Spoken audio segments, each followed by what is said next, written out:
Hello, everyone, and welcome back to Fan Behavior. I'm Zoe. I'm here with Hannah. Hi, guys. I have some fluffy things on my microphone. What a crazy... Happy race weekend, everyone. We wanted to come back, they wanted us to come back in full force, didn't they? Certainly we did. Certainly we did. Wonderful to see you again. I know you were traveling this week. I was.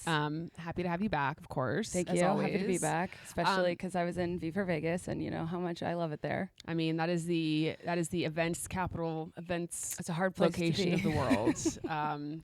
What a fun time. Well, I feel like there's just so much that happened this weekend that we need to jump into. So should we just jump into the race weekend? But first, you guys, this is so exciting. This episode is brought to you by the Formula One Crypto.com Miami Grand Prix, the race that's an experience. Incredible food, stunning art, and epic entertainment. Grandstand tickets are still available. Go to f1miami.com or check out the link in our episode description and grab yours now. We'll be in Miami. We've already booked our flights. Yes, we have. So come join us in Miami. Very excited. It's going to be a good time. Can't wait. Especially if this race has any indication of what we're in for the rest of the season, it's going to be a wild ride. Yes, it really is. Definitely an experience. Definitely an experience. That is for sure. Okay, let's talk about some of the news that has happened pre-race weekend. And then we can jump into the actual weekend itself. So we got word early on in the week that Oscar has re-signed or has signed an extension with McLaren, which is for an undisclosed amount of time. Yes. Classic. Which always happens. It's always multi-year. You never know what that means. Yeah. But happy for Oscar. I think there were some people who've been asking the question, should Oscar be sticking around at a place where maybe he's not the number one driver? But I think for him, McLaren is clearly the fastest team right now. Yeah. It's a gamble to move someplace else. Well, where would he move? Not the same, but kind Danny of Rick. the Danny from Red Bull thing. Yeah. It's like, just hold your horses now. Yeah. Now, I guess in fairness to Daniel, Red Bull was not the fastest team when he left. 100%. So, which is too bad. we that's why patience is a virtue. Which is a story of his life. Yeah. Poor guy. Yeah. So, but yeah, happy for Oscar, obviously.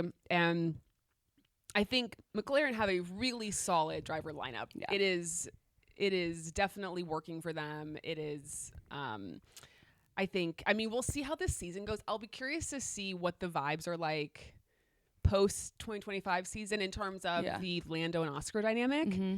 But I think for now, it's the smart move. Yeah, because I do think it's hard. Like, there's so much tension. Because at the end of the day, like, for the most part, it really is like the larger team that's making the calls.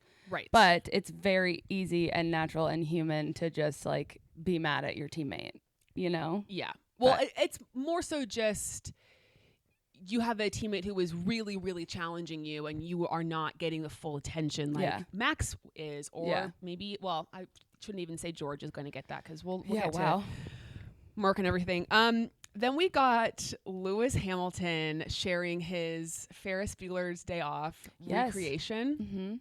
Which I just have to say, I love how much Lewis is just, I don't know if you saw that. I think it was a Peroni ad. I don't fully remember, but him and Charles Leclerc doing a commercial together. I don't know if you saw that. I did not. But love. Yeah, he's entering his acting era. Yeah. Which I really appreciate. Yeah. And I thought it was really funny. I don't know. It was just, I feel like we're entering obviously a new era of Lewis Hamilton, but he's having a little bit more fun, it seems. Yeah, he seems happy. His eyes are, sparkling again. His smile is real.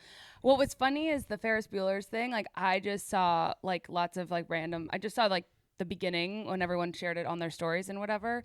And it wasn't until I think Neha reshared Lewis's post where he just said like acting that I was like, wait, what? Like, I hadn't watched the full thing. And Neha being like, I love that he did this and blah, blah. And so I was like, wait, what? And then I watched it and I was like, oh, he's a cameo. He's put himself into the movie. Yeah. Which, like, wow. He's really a filmmaker now. Exactly.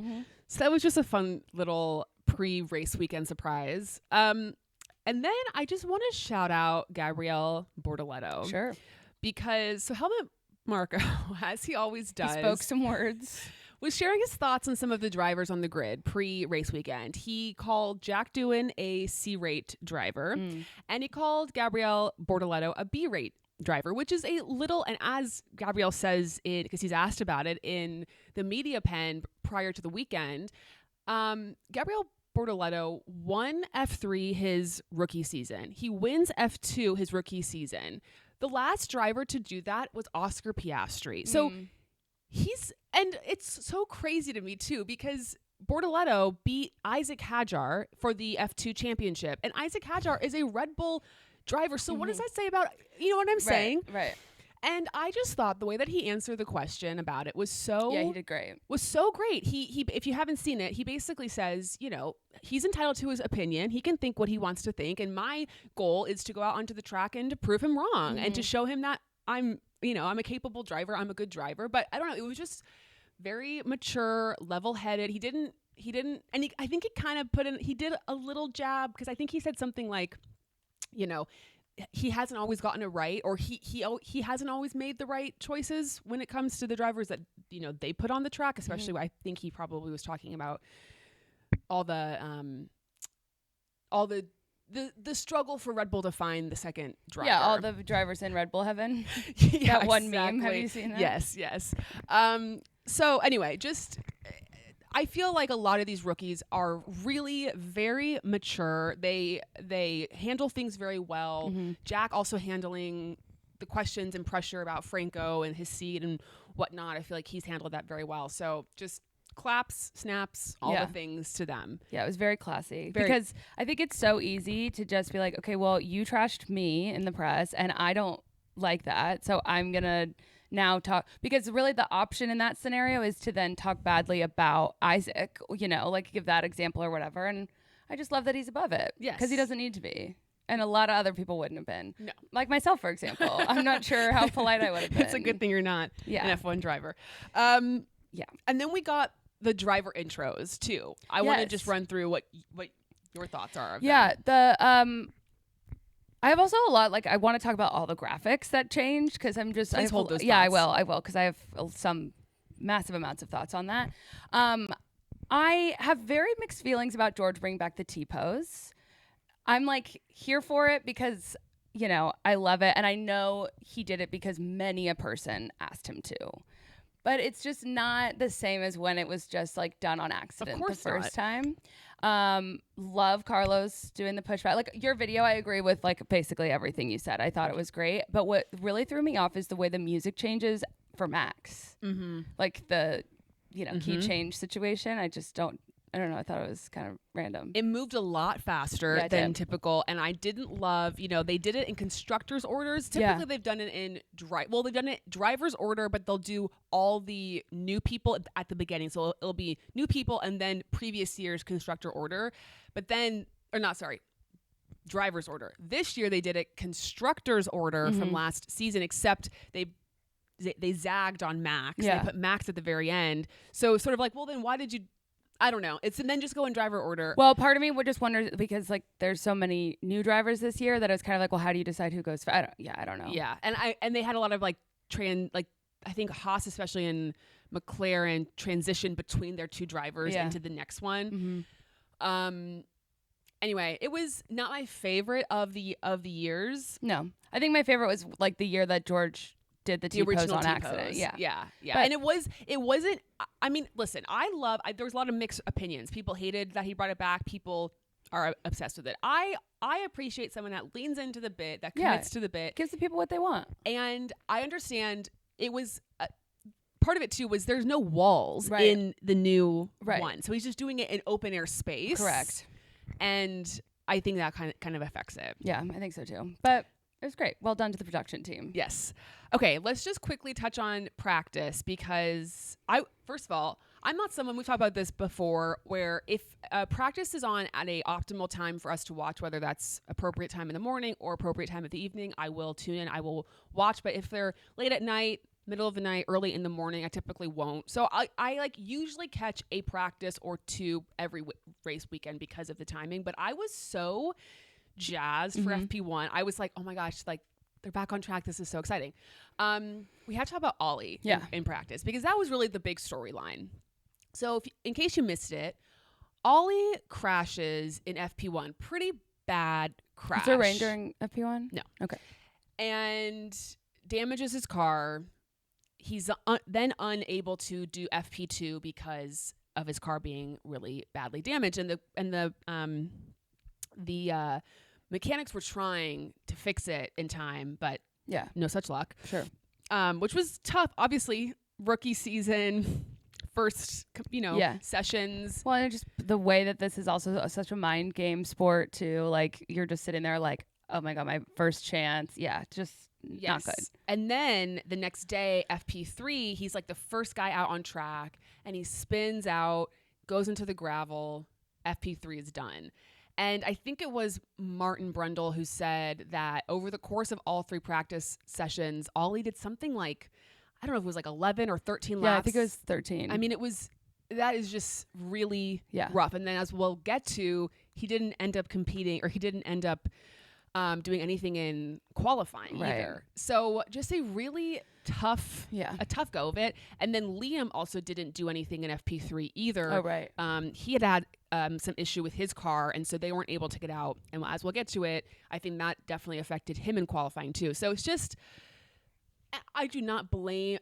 Listen, as we'll get into, so many people are so quick to make very drastic judgment calls or say, big like declarations about drivers after one race. We cannot judge everyone, good or bad, off of one race weekend. As we've learned, you just can't. You just can't. Well, I think Carlos, maybe not that it's a new or profound thing, but I think Carlos said in this season of Drive to Survive, like, Formula One has a very short memory, and it's so true. It's like,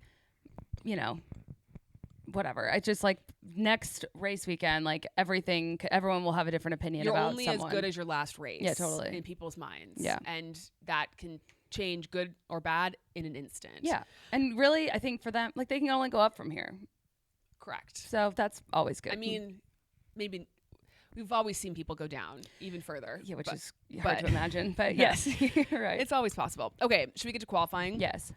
All right, so as I mentioned, Ollie not able to compete, which honestly was probably for the best too, because Haas just didn't have a great weekend at all. And so I think he would have gotten out in Q1, I assume, anyway, had he not. It's just better that he doesn't know. And just sort of prevent any other errors or situations or risk of damage. They had to replace a good chunk of his car following the FP1 crash. So it's just like, it's race 1, we got to keep it together. Yeah. So Liam gets out in Q1. I want to talk about Liam for a bit. Let's do it. Because, FP1, FP2, he's kind of struggling. Max was kind of struggling too, but he was towards the back, and I think that he was trying out some different things, obviously. But then he doesn't get the FP3 running, and I think that did affect him in qualifying. And, again, everyone is like, why is Liam in this seat? Right.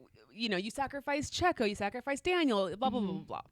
And listen, and as we'll get to. Which, by the way, Checo was also not making it out of Q1 for a very long time. He was struggling as well. So let's pipe and down. Neither was Daniel, right? Quite frankly. That's fair. But as we'll get to, someone else in the Red Bull family did very well in qualifying.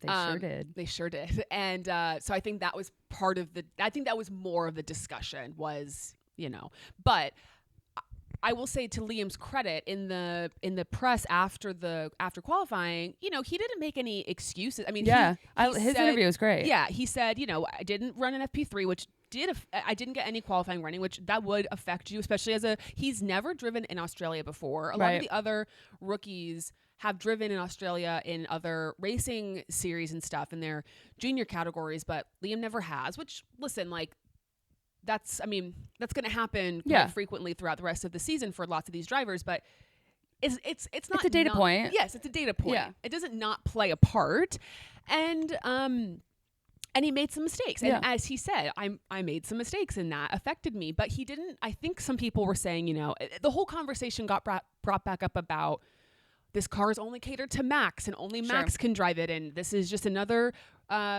indication that blah, blah, blah, blah, blah. Yeah. And I think Liam did say something about how it wasn't this.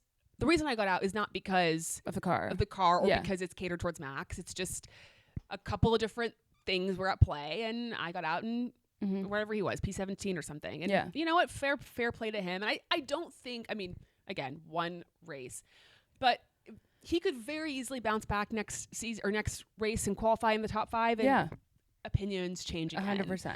So wasn't a great weekend for Liam, as we'll get to, but you know, it is what it is. Yeah. I don't know. I don't want to be too quick to judge. He wasn't by himself in that, which is always helpful. No. Kimmy got out in Q1 as well. I think Gabriel Bortoleto knocked him out of Q1.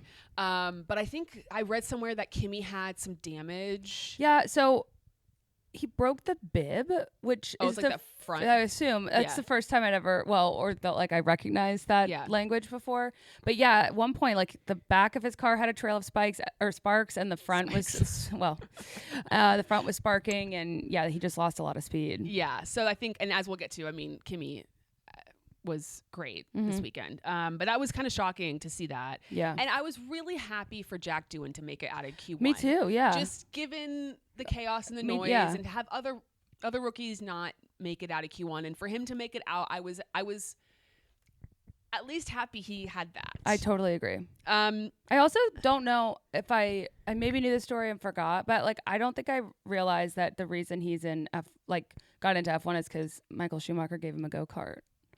Yeah, he's got some interesting F1 lore. Yeah, he does. He was also in Daniel Ricciardo's karting series as a child. Oh, I didn't know that. Yeah. Well, their age difference is massive. Daniel had a karting series. So they're, I think Jack's maybe 22, 21, and Daniel's 35. I mean, they're like 14 years apart. Yeah. Jeez. Okay. Yeah. Okay. Q2. So Lewis spun out, and I think that compromised. I think Jack Doohan's Q2 lap was compromised, and some other people's laps were compromised because of that. So Jack gets out in Q2, Gabrielle gets out, Isaac barely gets out in Q2. We'll get to him too, but he's also impressed me. And Fernando. Oh, and Lance. Yes. Did you say Lance? No, both Aston Martins. I feel like the Aston Martins have been such an afterthought, at least in my mind, this whole weekend. I don't know why. There's just so many other things to pay attention to that they just sort of have kind of. There was one moment, I think I wrote it down. I think it was maybe before they went out for Q1, and they were all like lined up. Aston Martin was right in front of the Red Bull pit wall, and Christian was just staring into the car. I was like, I couldn't tell if he was zoning out or gathering data. Could be both. Could have been both, yeah. All right. Anything else about Q2 before we get to Q3? No, Q2 is kind of... Yeah, I mean, it was kind of standard. Yeah. Q3. I mean, what should we talk about first? Bottas was in the garage. That made me happy. Or on the wall. Anyway. He was. What do you want to talk about first? I don't know. You tell me. I asked you. Well, my race notes, or my notes feel lame. The first note I have is that Lando's lap time was deleted, which is not an interesting... His first one was, yeah. I mean, let's talk about Yuki. Yes, please. I am drinking my iced latte in honor of Yuki because iced latte had coffee on the pod. Powered him. Well, part of it is I'm just tired, but I was so thrilled. I was just so happy to see that he got into Q3 just general, baseline. And then we're getting to the end, and basically everybody else has done their lap, and I see it said on the thing, it said Yuki out lap. It was stuck on out lap, and I said, what the hell's going on when here? You texted me, and I was like, I'm so excited for Alex. Like, I hadn't seen that Yuki got where he was. Okay. And so that's why I was like, wait, what is she talking about? And then I went back to the screen, and I was like, oh my God, that's amazing. Because no one was speaking about him. No, they weren't following. I'm like, why weren't we following his lap? Because sorry, some of the other stuff didn't matter. Like, I get that Lewis is in red. I love that. I'm here for it. Yuki got P5. Why is no one talking about this? Yes, it was so bizarre. He was the last one to cross the line, and they just completely race direction was totally not paying attention to it, because at first I thought, oh shit, did he mess up and then did he just abort his lap? Yeah. I thought he may not have finished the lap, but when I saw that name, that P5, I was like, I screamed. I was watching it with my parents, obviously, so we were all so jazzed. I was so thrilled for him. Yeah. Well, it's just such a nice, like, smug, like... Yeah. I feel like sometimes he's, like, quietly petty, and it's just like, that's interesting. Would you look at that? What an interesting data point, Helmut. Yeah, you know, the results speak for themselves, as he said. And he was so, as he said. And so then in the car, I loved, if anyone has watched his radio reaction to the P5, he goes, "Told you." Do you remember that? No, I never heard that. Yeah, that's he's like, amazing. good laugh, and he's like, "Told you, ice latte worked," or something like that. And I saw him say after the fact that the reason that he brought up the iced latte is because his engineer, because they're all Italian, and like drinking an iced latte in the afternoon is kind of not sacrilegious. It's not so great. And so his engineer was giving him like some crap for drinking the iced latte, and he never will again. And so that's why he was like, that's "Told amazing. you the iced latte was powerful." It's very funny. Yeah, that was great. And we've got Lando pole position. Very impressive. Very close between him and Oscar. I was hoping for an Oscar pole, but happy for Lando, obviously. Alex. So excited. So thrilled for him. I'm just so over the moon. I really think that we might get a Williams podium this year and maybe a win. Yes. I'm not trying to, jinx anything, but I'm very, very excited for very, very happy for him. I mean, Carlos did decently well, but I think there's just been a lot of talk about, and we've said it too, about Carlos and Alex and how's Alex going to do, and is Alex going to get exposed by Carlos? And I'm not saying that over the course of the season things could obviously change, but for Alex to come out this weekend and out-qualify Carlos, obviously put in a great race performance. I was just thrilled for him. Also just like fantastic qualifying for Williams and like for him and Williams in general. I feel have both cars in Q3. Yeah. I mean, that was huge. Yeah. Ferrari obviously kind of. I'm also glad for Carlos's psyche that at least during qualifying that he was like still in Q1. You know what I mean? Q3. Yeah. Yeah. I always do that. It's okay. I mean, I understand. It does feel like it should go up to 1. Yeah. But Ferrari struggled definitely. I saw somewhere that they had set up their car more for the wet, which is interesting because it wasn't like that really paid off for them today during the race, but that was why they maybe lost some speed in qualifying. So I don't know, a little concerning just because I think we thought Ferrari would be more competitive. Well, and I feel like this happened, I feel like last season too, where Ferrari kind of came out and you were just like, oh, good. You're going to ruin everyone's life. And then they got better. So I'm optimistic. Yeah, let's hope for better. Yeah. Anything else? I mean, Max obviously did great. I think Pierre got P9, which is pretty good. Mm-hmm. Anything else from qualifying? No. Okay. Go Yuki. They also didn't really ever talk about George like the whole weekend, which I thought was super interesting. I know. He was there was just a lot of new stuff to talk about and a lot of chaos. Yeah. But some people were definitely an afterthought. Yeah. Yeah. For sure. Okay, let's get to the race. Okay. Starting off with poor Isaac crashing in the formation lap. I have to just say, I have really, in the last handful of weeks, I really like Isaac. Mm-hmm. One, because him on social media, I don't know if you've seen all of his Yuki and Isaac, their little video. Yeah, they've done a lot of TikTok trending, like you should get the orange soda, it's amazing trend, and like some other things. They're just... He's willing to participate, which I always love. Yeah. There was a video of him celebrating Yuki's P5 in the hospitality because he was obviously out, and him and his dad were clapping for Yuki, which was sweet. And then he was just so devastated, obviously. And it makes sense. It's your first F1 race. You crash in the formation lap. That doesn't... I mean, Charles did it once. He did do it once. A lot of people have done it. Yes. But for your first race, But to do that during your first race it's gutting. It's gutting. And it just has to be really, and I think he is an emotional guy just in general. I think that's something that he's talked about. He's an emotional person, but he obviously was very emotional, crying.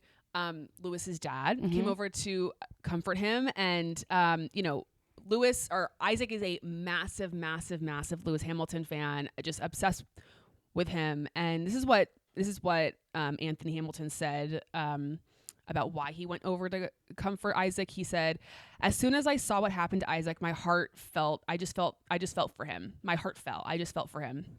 It was just so sad to see. I know how hard it is when these kids are 8 years of age and then become a Formula One racing driver. I just wanted to give him a hug." And I think it really meant a lot to Isaac. He said that in the media pen afterwards that it meant a lot for him to come up to say something to him. But Helmut, of course, said that it was embarrassing that Isaac cried, or I read that Helmut said it was embarrassing that it's better I don't comment on that. Like Isaac himself said that he was embarrassed. I can understand, not about crying, I don't think, but about crashing the formation lap. But showing emotion is not embarrassing. I just want to say that. Yeah. Like, people are allowed to feel upset about that, especially your first race. Yeah, I was a little surprised. Like, I just feel like we don't see that kind of emotion. We don't. And like also that but I was just, so that kind of surprised me. And the way that the commentators were just like, oh yeah, he's still just crying his eyes out. I'm like, yes, probably. But we also don't know because we can't actually see his face, and maybe he has an itch, we don't know. But yeah, I was surprised. I feel like you just don't see that a lot. But yeah, I appreciate it. Like, crying's cool, man. Yeah. And it's cathartic. It's lethargic. I'm really tired. I'm lethargic. I know you are.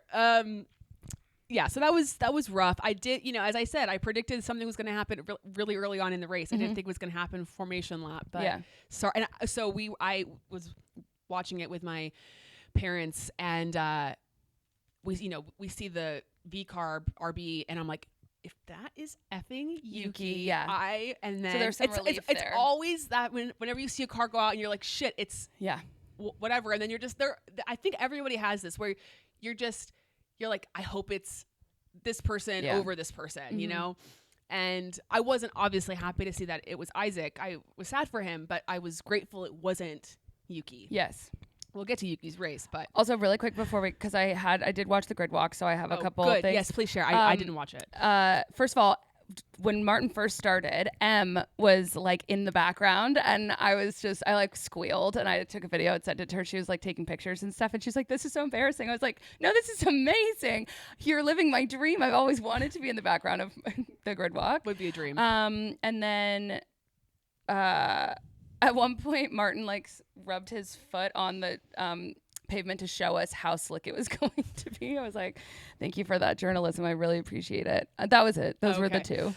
Yeah, I missed the grid walk. When it's these late night races for us here, you don't always get to watch that. Then we had Jack Doohan, unfortunately crashing. Tough for the narrative. Very tough for the narrative. I was really hoping that he was gonna. Yeah. But that was difficult. And then Carlos obviously crashing as well. Yeah, crazy. Which helps the narrative. You know what I mean? Yes. Like, I think there's just something to be said of like, even the vets are doing it. Like, it's a wet track. It's the first race. Like, there's stuff going on. It's slippery. It's just important. Exactly. I also will say, I feel like I was underwhelmed by the Alpine livery at the reveal, but on track, I like it a lot more. I felt like I was into it. I agree. So then we had, I just want to say too, we'll get to Lando, but he handled handled his race starts well, handled every safety car restart well. We had obviously, so Max, I think initially passes Oscar at the beginning, and then Oscar gets him back. So it's sort of Oscar chasing down Lando for a good chunk of that early part of the race. Alex and Lewis battling it out, and Lewis and his engineer were really, press K1, press, just try it. Yeah. So it's interesting because obviously, he's been driving with the same engineer for 10 years, and it sounds like the way that his current engineer, was his name Ricardo? Yes. The way that he, of course it is, but it's not his fault. The way that he communicated with his previous drivers is very different than what Lewis wants, and that's going to take a lot of time. But I thought what was so weird is that basically Lewis was like, hey, essentially like, keep me up to date. And then he was like, please stop talking to me.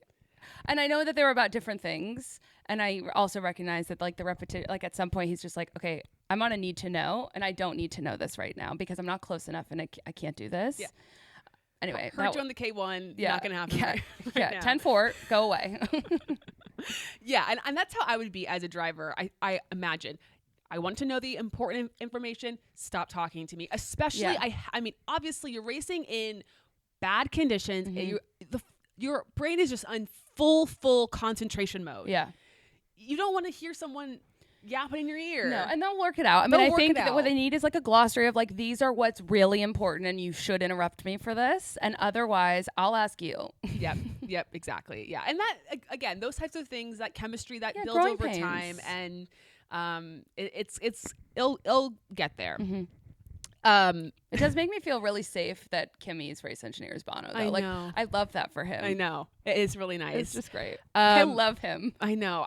The next note I have was go on Kimmy, because he was just making his way through the field. He was strong and steady. And we'll get to him more. When Charles said there's a leakage, and then near a leakage of what? It was giving George when he said it's raining, but he was like, "Oh, mate, I think it's just sweat." No, George said that. No, that's what I'm saying. Yeah. Like it was a very similar. Like you're in an open car in the rain. I just think he wasn't expecting it to be him to be sitting in a puddle of water. I think so maybe there really was a leakage, because I mean they've been in wet races before, but it was just. But the way that his engineer was just like, a leakage of what? Yeah. Like, I don't know. You know, well, it's full of water. And he was like, well, it must be the water. My favorite was, let's add that to the words of wisdom. Like, I'm so glad that he knows that everyone's going to just make fun of him forever. So good. That would be a good dictionary, Ferrari words of wisdom. And it's just like all of the insane, dumb quotes. Come in. No, stay out. Oh my God. We're on plan F. Plan Z 2. Exactly. Oh my gosh.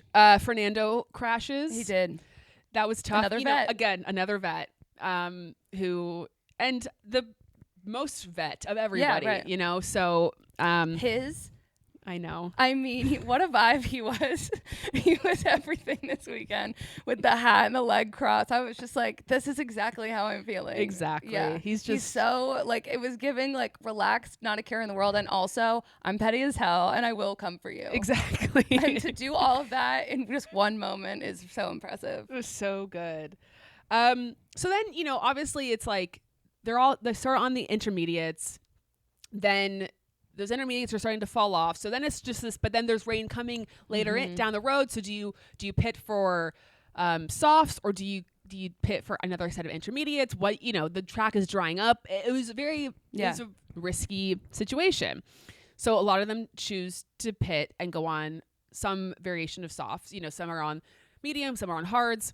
And then we have Oscar going off. Oscar was close to catching Lando at various points, and we'll get to we had some questions about, you know, McLaren telling Oscar to back off. We'll get to that because we'll get to that in the questions. But that was just, I was really devastated for him. Yeah, I was too. I'm just glad he didn't DNF. Me too. He did put everything into getting out of that freaking grass, backing it up. He got some points. Right. And he, due to the, you know, all the tragedy before and after, he stayed in the points, and which was good. I was happy for that. But I was just, and that whole thing was chaotic because it was chaotic. Like people Lando was in the gravel, off. everyone was in, you know, and then he went off. Oh my God, it was just, and then everyone's pitting, and then you had Max in the lead. Yuki was in P2. I was like, what the hell? And so this is where the rubber met the road, so to speak, which was like, did you pit for Inters at the right time? Yeah. Lando did, Alex Albon did, Lance Stroll did. I think the Nico Hülkenberg, I think, did. The ones who did not pit at the right time, Yuki Tsunoda, Charles Leclerc, Lewis Hamilton. Yep. Thanks a lot. Classic. Thanks a lot. I can never win. I know. Like, literally, I know. I'm what really is sorry. wrong? Oscar spins out. I mean, it was terrible. At one moment, I was like, I saw all my four. All your dreams were coming true. Yeah. No. I saw them all at the bottom. I'm like, what the hell is this? Like, my favorite driver is sitting on some couch at home, and then my other favorite drivers. Wait, no, he was there. Not for the race. Oh, okay. And I was like, what the hell is happening here? Yeah. I was so mad. Yeah. I was so bummed. Couch somewhere. I was so bummed for Yuki, especially because he was doing so well. He probably didn't have a latte. He was holding off Alex and the Ferraris, and he was performing so strongly, and it just came down to a strategy error. I know. That's it's what the it worst. came down to. And it always I know. Racing bulls need to get their shit together, because this happens all the time. Also, because you were dealing with one person's strategy. So please be better than the gap. Exactly. There was no should we double stack issues. Nope. It is Yuki is Everyone's your priority, available to and Yuki. they couldn't get it right. Now listen, there was, because then Crofty was talking about, well, actually it's about to dry out. So if you just kept waiting, they were in that position where they waited too long and then they did it. And it's like, and no one can predict the future. And they should have just maybe stayed out there. Yeah. I don't know. It was it's tough. It was such a bummer. They should think about hiring psychics. Yeah. Or just better strategists. Literally. I was so bummed. Ugh. And then Ferrari screws it up and that was terrible too. And I just was pissed, honestly. At that point, it was like just a comedy of errors for me personally. I know there were obviously a lot of people and there were some silver linings, but that was tough.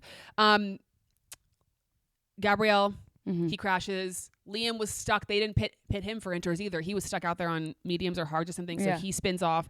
Just tough. Yeah, that sucks. Tough go for the rookies. Yeah. Only 2 finished the race. I kind of forgot about Ollie Bearman, but he did finish the race, which is good. I'm happy for him. Yeah. We'll get to Kimmy. But that rain was crazy. Yeah. I was just, again, the emotional. I cannot imagine, again, like I said before, the energy that you lose from just having to stay so vigilant, focused and like just the intensity. Well, and then it's like, it's raining, then it's not, but it's probably coming back. And then all the different classes of rain, which I did look up, by the way, because I was like, can you share? Yes. So I found it. Now, this is a really terrible screenshot that I found on Twitter. So it could be wrong, but 0 is no rain. 1 is some drops / drizzle. 2 is light rain. 3 is moderate rain or shower. So that's when they told Charles it was class 3, he was like, wow, that's a lot, which also should be added to the words of wisdom. And then 4 is heavy shower or thunderstorm.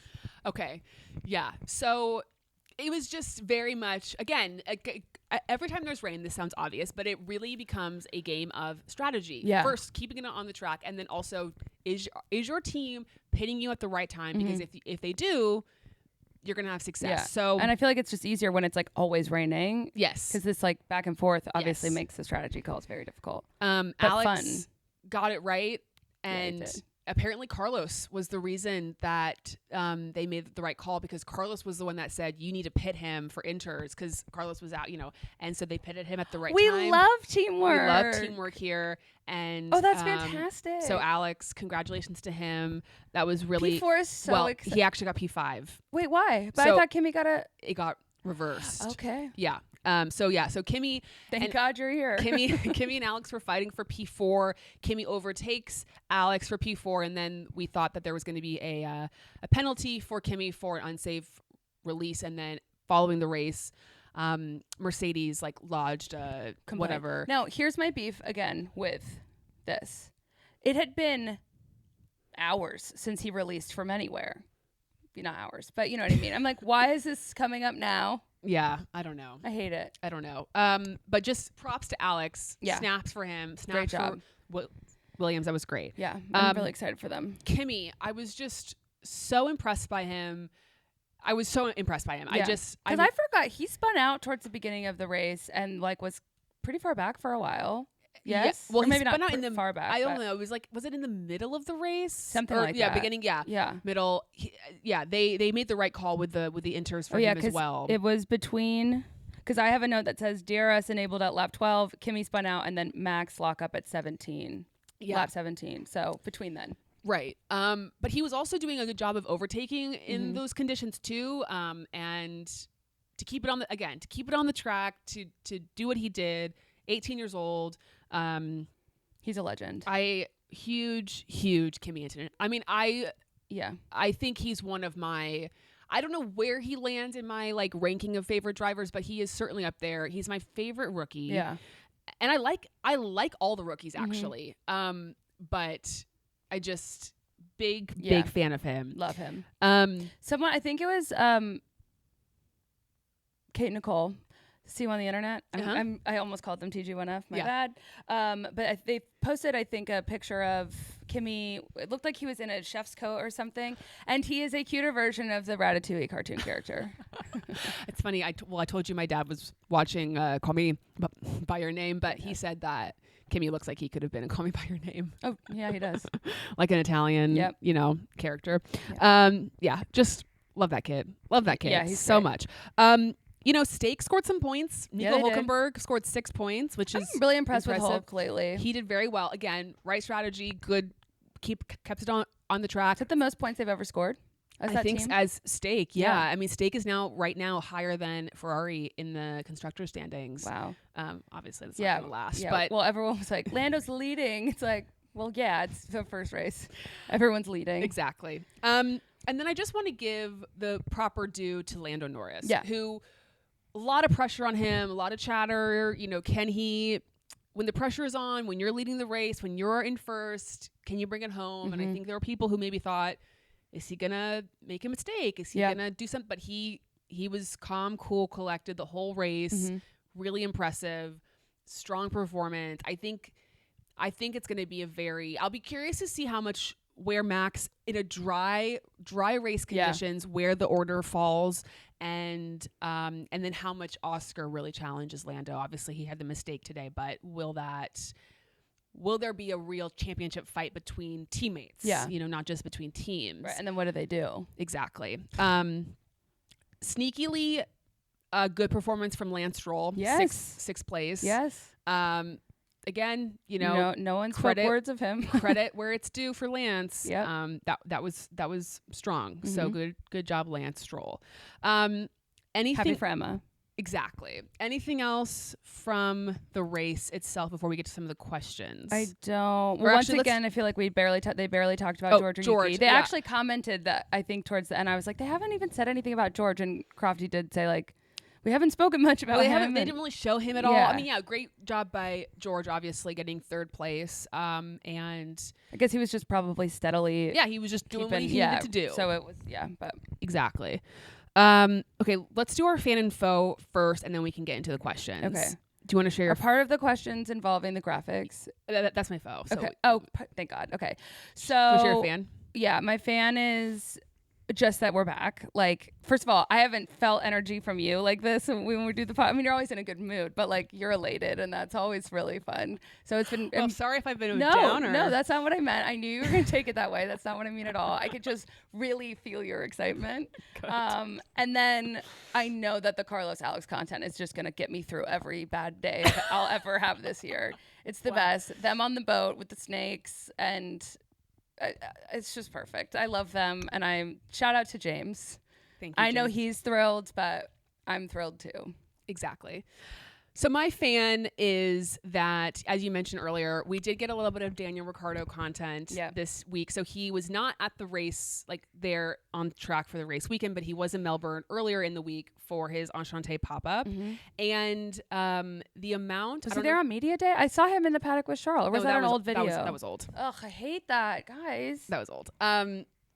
People love doing that to repurpose old content, just to make people think things were happening. At least just be like, this time last year, Right. Anyway, but I don't know if you've seen any of the stories from people who met Daniel at the pop-up and stuff, but just again, like, what a legend, straight up legend. Yep. So great. Everyone, again, I think he just made lots of people. I saw that they sold out they had to close the pop-up early because they sold out of everything. Which is he's a hometown hero. Impressive. And also I bet they don't order it much because shipping to Australia is horrible. Yeah. Or maybe I don't know if they made it in Australia.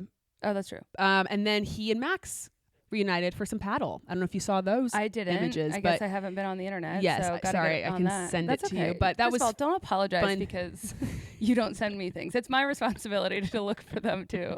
Well, I mean, I saw it, so I should have just been like, let me send this to Hannah because it is our brand. I'm also like 100 TikToks behind from what you sent me. Catch up. I know. I apologize. But it is, the Max and Daniel, that's our brand. Yeah. Like, so yeah, I didn't need to keep you maybe I can update my profile picture or like in your phone. Oh, sure. No, in my phone for you. It's a very old picture of Max and Daniel, but I guess I need to update it. Okay. Something more recent.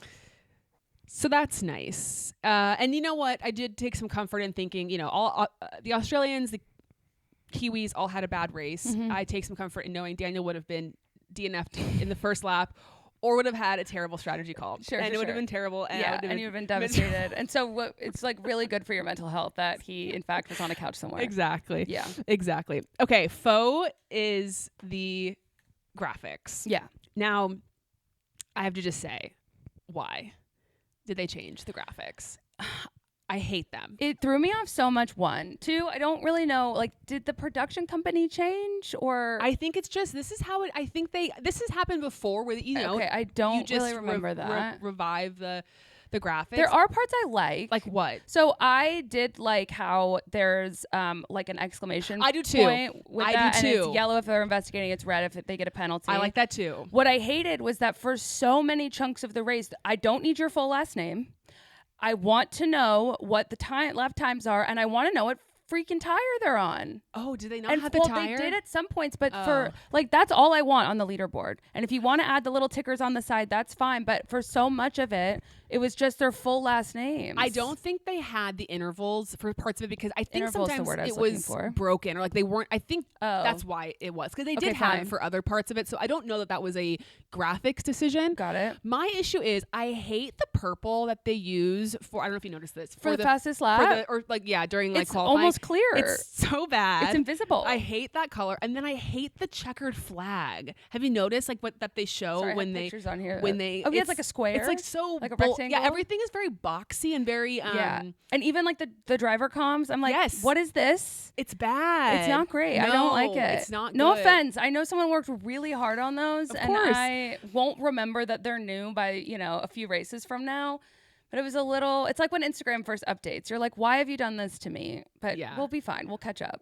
We'll be fine. It's just I didn't love it. But yeah, even then their numbers on the radio comms are like very boxy, and I don't know. I didn't love it. Yes, I completely agree. Okay, let me pull up your guys' questions for. Oh, my foe is. Oh, sorry. Okay. No, just the rookies. I think I'm glad that most of them were in it, together. But it's just that they didn't finish. Yeah, just that.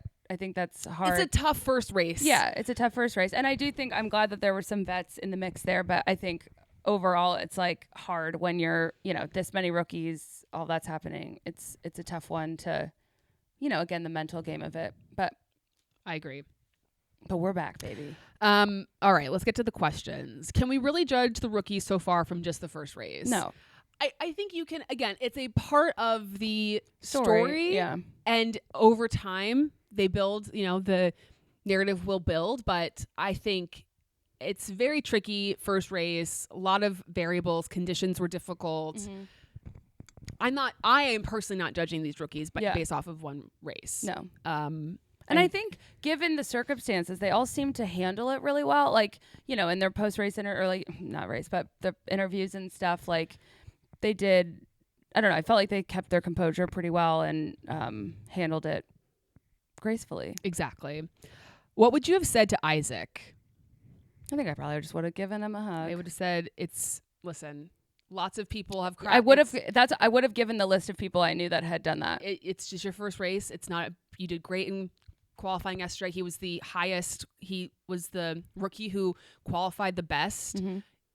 He's definitely shown he's capable. It's one mistake. It doesn't define you. Yeah. Retweet. Okay, this was a big question. Do we think they should have called a red flag at any point? Like, do we think that there should have been a red flag stop? I kind of never thought that they should.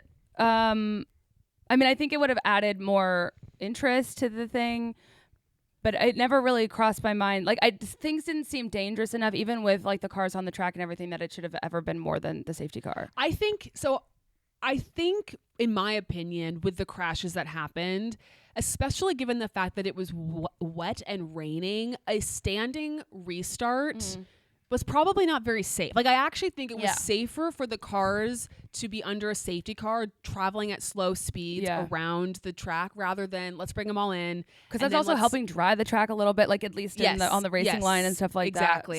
Helping dry the track and keep their tires together. Right. If they had done a red flag restart, okay, do they do a standing start again? Do they restart under the safety car, which is essentially what they were doing before? Mm-hmm. So, because that's gotten messy too when they do a standing restart, like in the wet, like it's not safe. Red flag again, and it's really bad. So exactly. So I don't think the crashes were bad enough to the point where it was like, well, this is going to take so long that we need to restart it.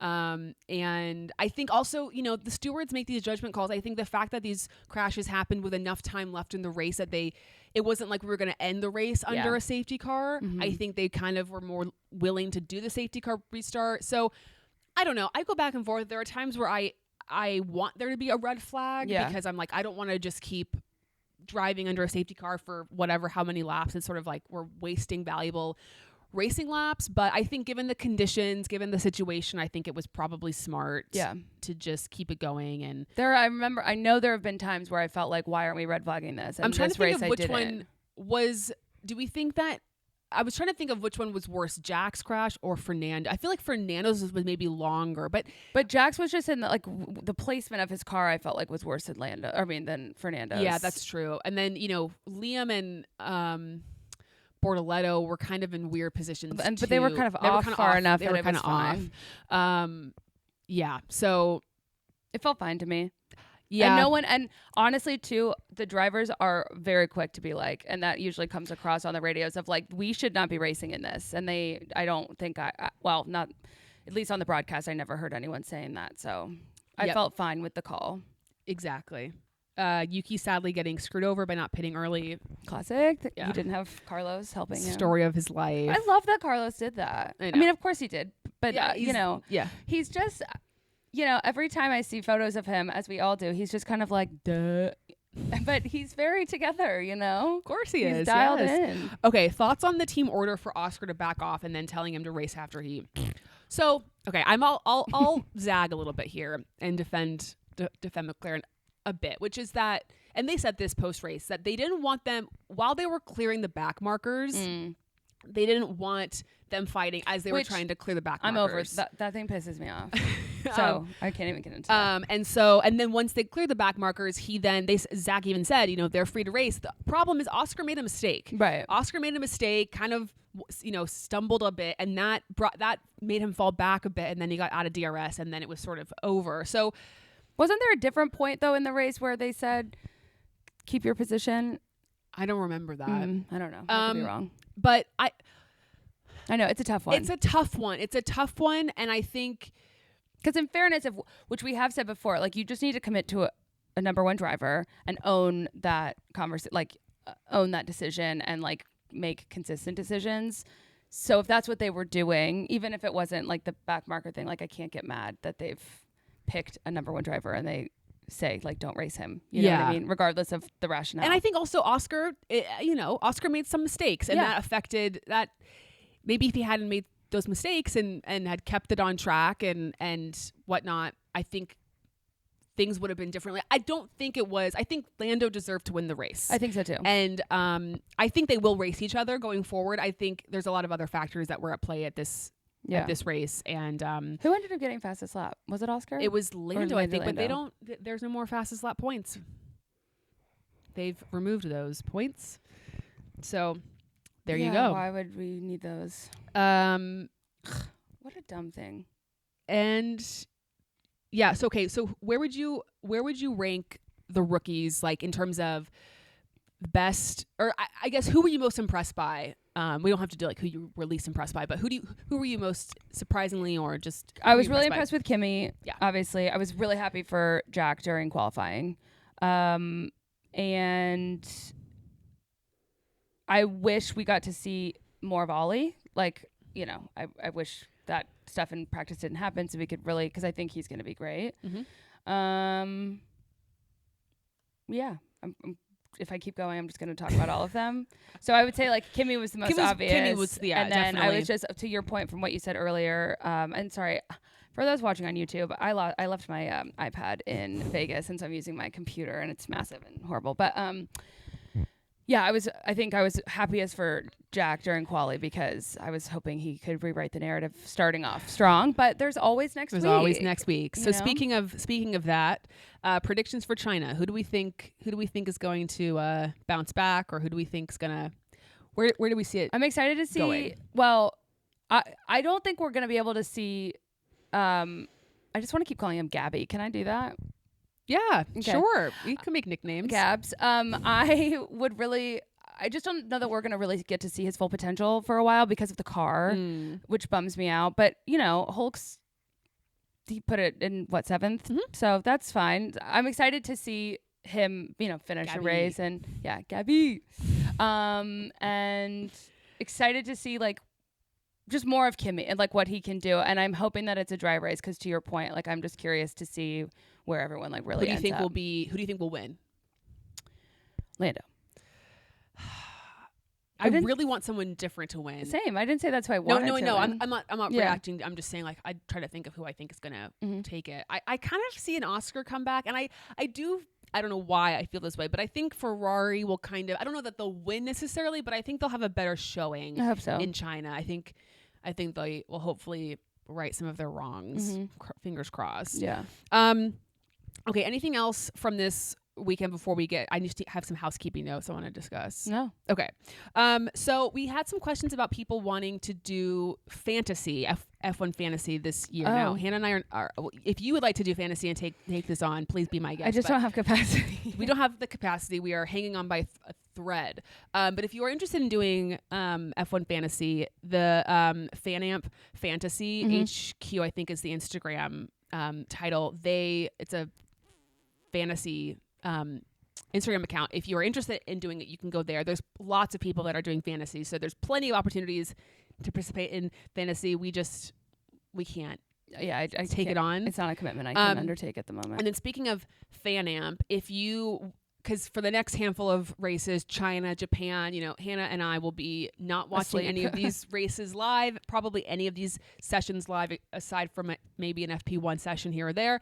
So if you're looking for people, and just in general, if you're wanting people to talk to about Formula One, the races, things that are going on, you can download the FanAmp app. If you go to our link tree, which is in our Instagram bio and whatnot, you can download the app from there. We have a channel on the app, and you can chat with other fans and talk during races, because we know there's lots of people who don't have friends or family to talk about Formula One with. Yeah, we do ask that you keep race convos in the race weekend channel, just so that if there's no spoilers in other channels. Yes. And then one last request is, if you have not subscribed to our YouTube channel, left us a review on our Apple Podcasts or Spotify. If you haven't done that, we would really appreciate you doing that. It would help us out a lot. The more positive reviews we have, the better. Obviously, the more subscribers, the better. Like and comment on this video. Share your thoughts on the Oz GP. I have an arbitrary, lofty goal of getting to 10,000 subscribers on YouTube by the end of the year. You're going to start doing some side hustle YouTube videos to get us there. I know, but you guys can help. You can help. Because there's triple that on our socials. So if every one of our friends, as long as they're all real, to my knowledge, they're all real, just hit the bell. You don't, whatever. But yeah, we would appreciate all the subscribers, and all the comments and all the likes, because that just helps our engagement. That just helps our video pop up on more people's feed for people to complain about how we don't talk about certain people enough, or too much, or say the wrong thing, or talk about their hair or whatever. Which, by the way, how's Carlos's hair looking this weekend? Looking 10 fabulous. Out of 10. Looking fabulous as always. All right. Anything else? I'm just so glad we're back. I'm so happy. It was I had such a great time. Yeah, I really did. It made me very. I feel like we haven't stopped smiling the whole time. I was really happy to have it back. It's just, again, during quali, I was kicking my feet. Like I was like, woo! I know. It just sounds so silly, but it's like there's something nice about having something to look forward to. Yeah. Now I do also know two things can be true. In about 10 weeks, I'm gonna be exhausted by this whole thing, but we're going to keep going. We're going to keep persevering. Yeah. And I'll come back and watch this episode and remember how excited we were. Exactly. And we'll get, we're getting all of the tough races at the tough time ones out of the way first. And then we'll get to the races that are more at a better time for us here in the States. I know that Australia too has been rough for people over in Europe, very early in the morning for them. Yeah. So, Australia's, but to be fair, Australians have to deal with this shit every other race. Week. Yeah. So God love them. Asian fans and everything. So, we can sacrifice a couple of weeks in order for you guys to have F1 on at appropriate times. Yes. Well, happy to be back with you. You too. Happy to be back with all of you guys. Love you so much. And we can't wait to see you guys next week for China. Enchanté.